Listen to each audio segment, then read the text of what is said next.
Hello everyone and welcome back to the Gaming CPA's channel. In today's episode, we are going to be starting a new playthrough of the game Timberborn. Now, you may be asking, why a new playthrough? Turns out, my old saves aren't compatible with Update 3. So, my largest battery in the game base is now kaput. But never fear, we're going to be going back to our first map ever today called Lakes. First thing we want to do when the game loads in is pause and take in all the scenery and see what all I'm dealing with. It looks like we have some deep sunk areas where water will collect, which is good to know for future reference. We only have one entrance from where the water is coming from, so if I ever want to get water different places, I'm going to have to take it all from this one source. There was a lot of dry land off to the side, but that's a future Gaming CPA's problem. I think in the future, if we are able to block off some of these areas, we can force the water to back up when the drought hits and store a lot of excess water here. There is a nice crater and passageway in between my base and the far left of the map that conveniently just strolls on by my base.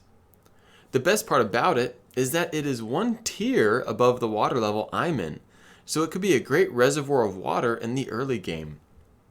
Looking at the greenery in our base, it's not a bad amount for a starter base. Eventually, we will want to create massive farms, but as of right now, this will be sufficient for my early game farms and forests we will be planting. First steps that I want to take care of is building a pathway to the blockades to see if I can even reach them without a district center. I don't think I will be able to, but I might as well start laying the infrastructure for it. Now, it's time to start laying in the infrastructure / groundwork for our base.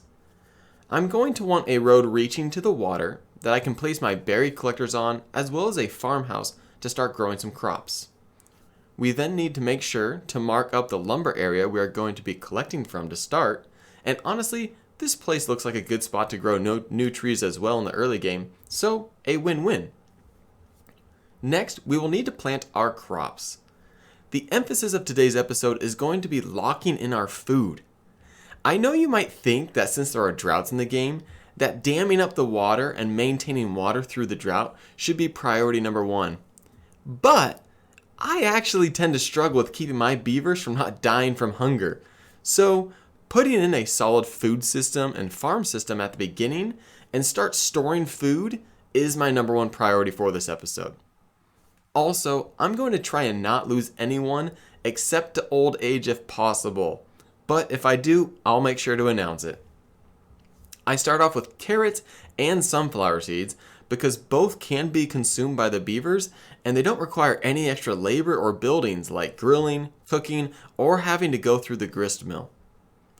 Next, we place the inventor to start giving us our science so that we can unlock other building projects in the future. It looks like they changed the look with Update 3, and I gotta say, I'm digging it. It looks like they've taken a windmill and laid it on its side. Just lovely. Now, I have a plan for building a dam to try and store up water during the drought at the bottom of my base so that we can continue with growing our crops and trees. However, I don't quite have the technology I want yet that will allow me to get over to the right which is where I actually want to build the dam. So I build this initial one, but later I'll demolish it. #spoiler. They have new storage tracking for your resources now. A little yellow bar to show you how things are. That's kind of neat. I realize that I have literally zero water at this moment, and so I panic and quickly find a good place to place my water pumps that won't impact the other parts of the base. So I settle on the lower portion of my base and decide to move the pathway a little bit over to accommodate my plan to house 2 water pumps in the area. I'm only going to build one at this moment, but we'll have the space for a second when I need it. Now we set the beavers to work. Looks like our farmhouse is coming along nicely. I'm very glad that it doesn't require any planks to build, or else we would be in a little bit of a pickle.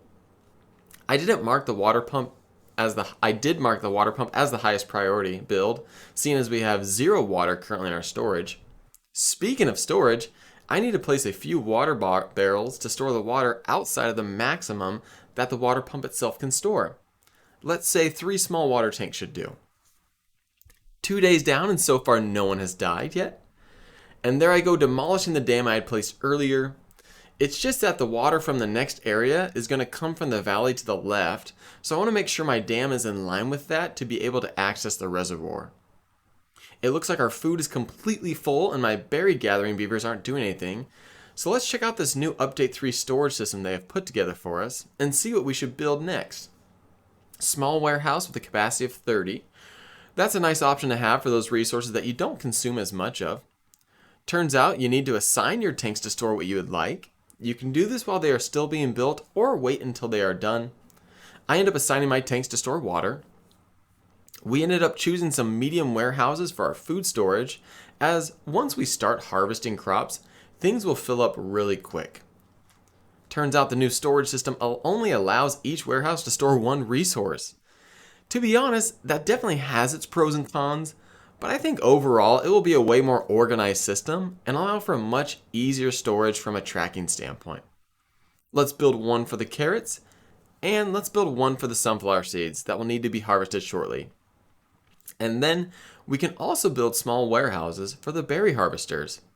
I do like the size of the small warehouses as they only take up a 1x1 grid, which is a nice and compact footprint.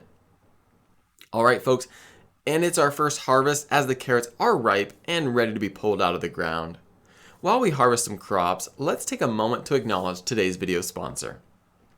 Today's video is sponsored by the Gaming CPA's channel most supportive subscriber, my wife. As the channel has grown in 2022, I wouldn't have been able to post VODs or content without the constant support and care from my wife. She has been a rock and an amazing supportive figure for me. A big shout out to today's awesome sponsor. Alright folks, that's going to do it for us today. We have a decent amount of food and are going to be starting our next segment, Power and Planks. Thank you everyone for watching today. We had 0 deaths in our beaver colony today. And if you enjoyed the video and want to leave a thumbs up, or if you want to subscribe and ring that notification bell so that you get notified when I post more January VODs, that would be greatly appreciated. Thank you again, and until next time, maximize your deductions and pay less in taxes. Have an amazing day.